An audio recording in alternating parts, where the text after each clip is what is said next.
ভারতে পালিয়ে গিয়েছে শেখ হাসিনা, সেখানে বসে মৌচাকে ঢিল মারছে।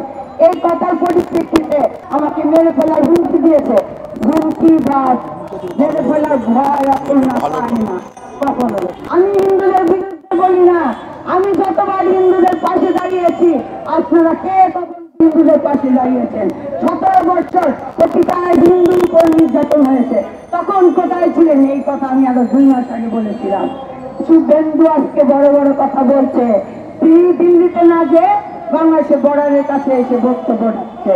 খুনি হাসিনা, সেই হাসিনাকে তারা আশ্রয় দিতে পারে, মানলাম। মোদীবাবুর খুব পেয়ারের লোক হলো শেখ হাসিনা, তাই আশ্রয় দিয়েছে। 2024-এ শিশুদের খুনের তার বিচার চাই।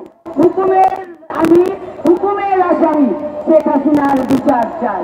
হাজারো হাজারো সন্তানের বাবা পিতা হারিয়েছে, যাদের গুম হয়েছে, আমরা এখন লাশ ফিরে পাইনি। আমি যে কথা বলেছিলাম যে শেখ হাসিনা ভারত এসে আমাদের দেশে ষড়যন্ত্র চালাচ্ছে, আজকে 2 মাস পরে পাচ্ছেন ষড়যন্ত্র বন্ধ। সেই মলিবাবু ব্যস্ত হয়েছেন কূটনীতিবিদদের নিরাপত্তা দিতে।